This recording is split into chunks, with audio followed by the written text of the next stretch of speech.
दोस्तों, आज की वीडियो में हम लोग 3 ऐसे स्टोरी देखेंगे जो कि आपके जीवन में ये स्टोरी प्रेरणा भर देंगे। आपकी पहली स्टोरी है।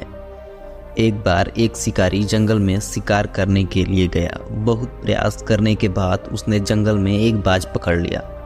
शिकारी जब बाज को लेकर जाने लगा तब रास्ते में बाज ने शिकारी से कहा, तुम मुझे लेकर क्यों जा रहे हो? शिकारी बोला, मैं तुम्हें मारकर खाने के लिए ले जा रहा हूँ। बाज ने सोचा, अब तो मेरी मृत्यु निश्चित है। वह कुछ देर यूं ही शांत रहा और फिर कुछ सोचकर बोला, देखो, मुझे जितना जीना था मैंने जी लिया। अब मेरा मरना निश्चित है, लेकिन मरने से पहले मेरी एक ख्वाहिश है। क्या तुम उसे पूरा करोगे? शिकारी ने उत्सुकता से पूछा। अपनी इच्छा बताओ। बाज ने बताना शुरू किया। मरने से पहले मैं तुम्हें 2 सीख देना चाहता हूँ। इसे तुम ध्यान से सुनना और सदा याद रखना।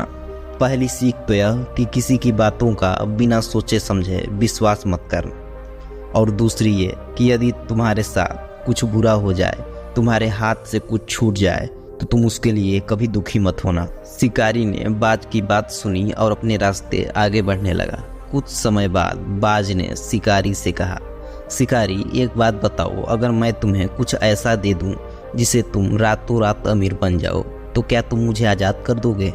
शिकारी फौरन रुका और बोला, क्या है वो चीज़? जल्दी बताओ मुझे।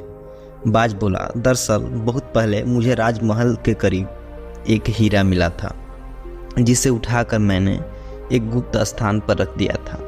अगर आज मैं मर जाऊं तो वह हीरा वहीं बेकार हो जाएगा। इसलिए मैंने सोचा कि अगर तुम्हें उसके बदले मुझे छोड़ दो तो मेरी जान भी बच जाएगी और तुम्हारी गरीबी भी हमेशा के लिए मिट जाएगी। यह सुनते ही शिकारी ने बिना कुछ सोचे समझे बाज को आज़ाद कर दिया और वो हीरा लाने को कहा। बाज तुरंत उड़कर पेड़ की ऊंची डाली पर बैठ गया और बोला, कुछ देर पहले ही मैंने तुम्हें एक सीख दी थी कि किसी की बातों पर तुरंत विश्वास मत करना, लेकिन तुमने उस सीख का पालन नहीं किया। दरअसल मेरे पास कोई हीरा नहीं है और अब मैं आज़ाद हूँ। यह सुनते ही शिकारी मायूस होकर पछताने लगा।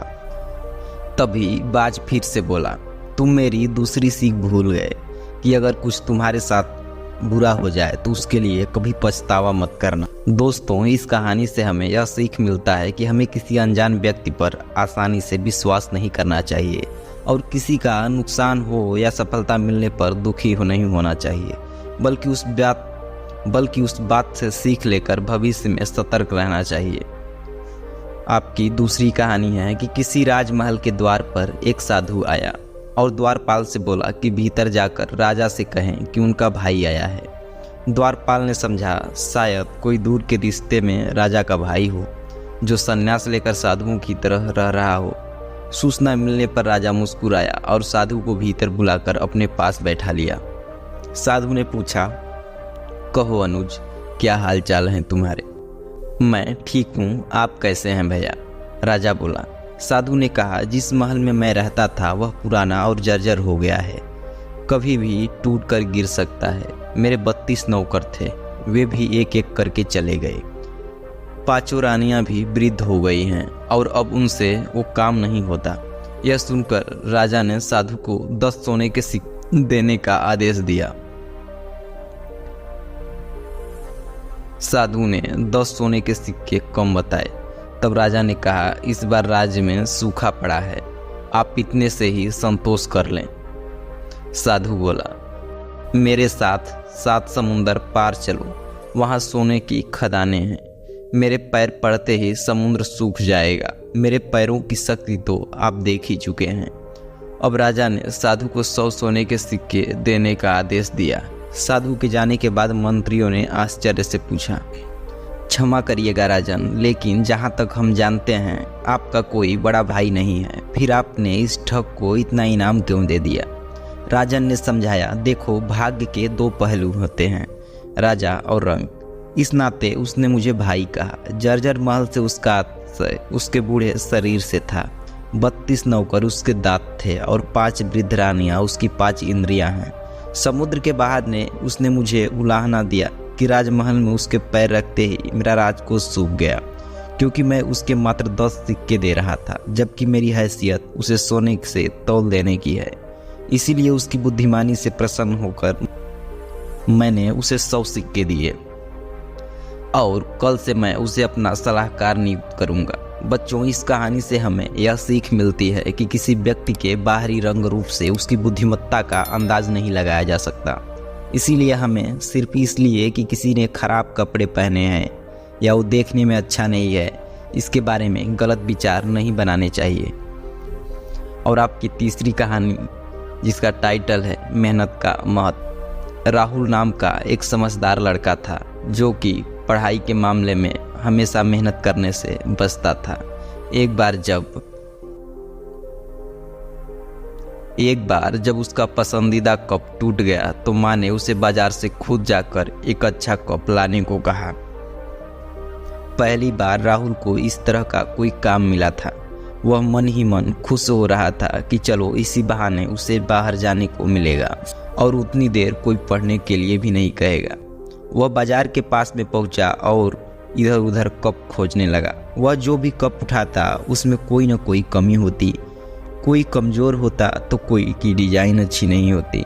काफ़ी देर खोजने पर भी उसे कोई अच्छा कप नहीं दिखाई दिया और वो मायूस होकर घर लौटने लगा। तभी उसकी नज़र सामने की दुकान में रखे एक लाल रंग के कप पे जा टिकी। उसकी चमक और खूबसूरती देख राहुल खुश हो गया और झट से दुकानदार से वो कप हाथ में ले देखने लगा। कप वाकई में बहुत अच्छा था। उसकी मजबूती, उसकी चमक, उसकी शानदार डिजाइन, हर चीज़ परफेक्ट थी।